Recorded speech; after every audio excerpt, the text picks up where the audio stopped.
Welcome everyone, I'm Dale and this is Cinema Historia.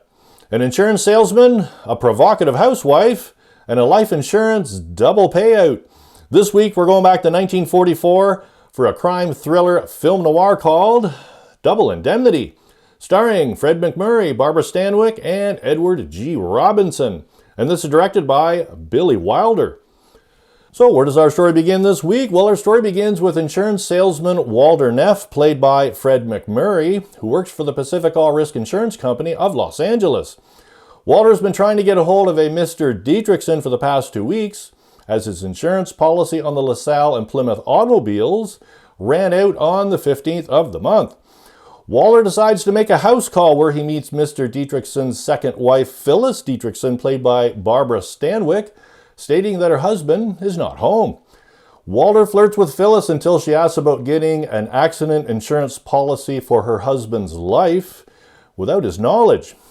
Deducting that she is contemplating murder, Walter decides he wants no part of it and leaves. Back at the office, Walter's boss, Barton Keyes, played by Edward G. Robinson, offers him a promotion, but not wanting a desk job, Walter continues on in sales. With another house call to talk over the auto insurance and Phyllis visiting Walter's apartment, the two begin falling in love. Walter concocts a plan to murder Mr. Dietrichson and trigger the double indemnity clause, increasing the payout from $50,000 to $100,000 if he is killed on a train. Thinking he is signing a second copy for his auto insurance, Mr. Dietrichson signs the application for accident insurance, setting the trap for murder.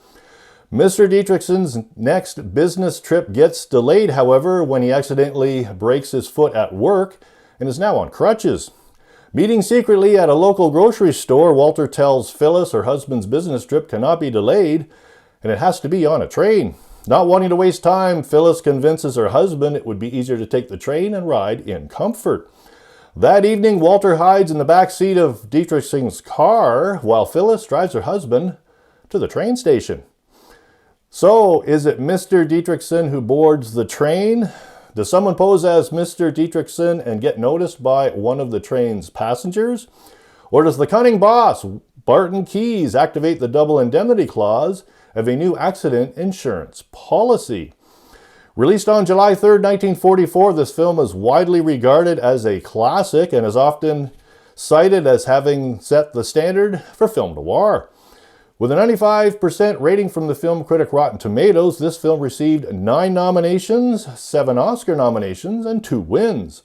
A 1992 win from the National Film Registry and a 2007 win from the Online Film and Television Association.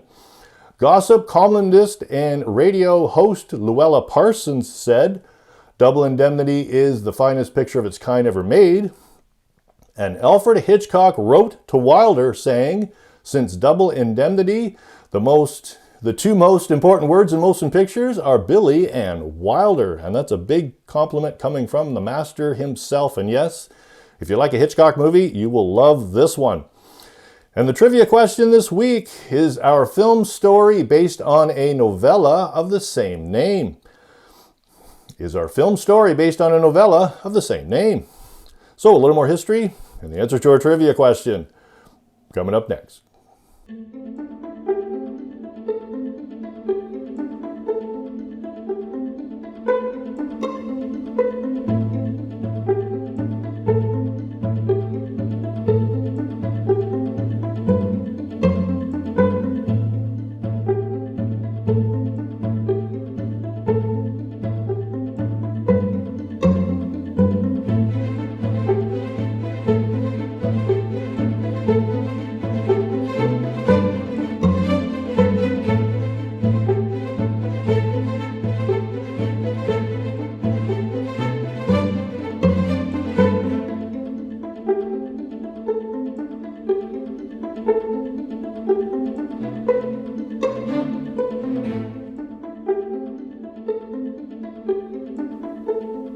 Now, Walter Neff's character, played by Fred MacMurray, narrates some of our story using a dictaphone.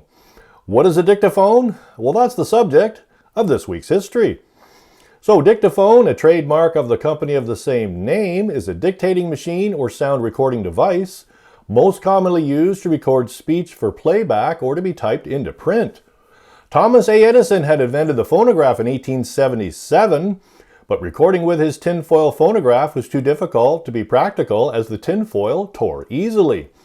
Alexander Graham Bell and Associates began work at Bell's Volta Laboratory in Washington, D.C. in 1879, took Edison's tinfoil phonograph and modified it considerably to reproduce sound using wax instead of tinfoil.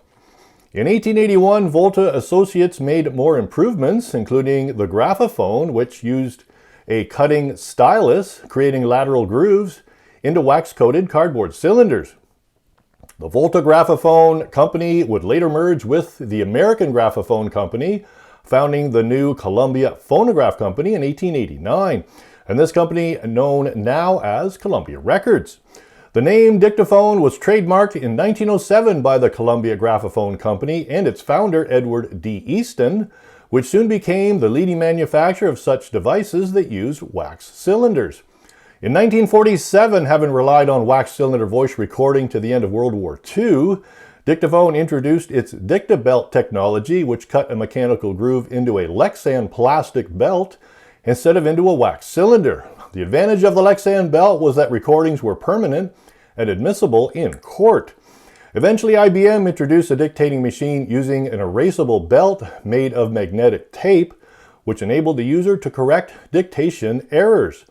Machines based on magnetic tape recording were introduced in the late 70s, initially using standard compact cassette, later using mini cassettes and micro cassettes. Dictaphone would later introduce multi-channel recorders, market a product line of electronic desktop and portable calculators, and word processors. And today, a dictaphone division is helping further expand the healthcare transcription business. Pretty interesting.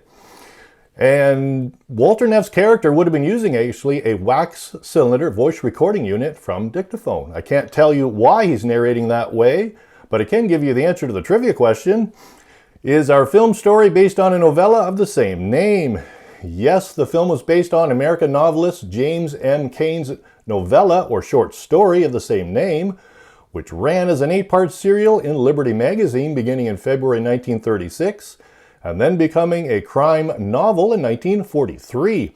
Liberty was an American weekly general interest magazine originally priced at 5 cents and subtitled A Weekly for Everybody. The novel is based on the 1927 murder of Albert Snyder of New York City, perpetrated by his wife and her lover. Cain attended the trial while working as a journalist in New York. Isn't that interesting? I hope my videos add value to your week, and if they do, could you please hit like and subscribe because your reviews really add value to mine. Thanks for watching, everyone. I hope to see you back next week.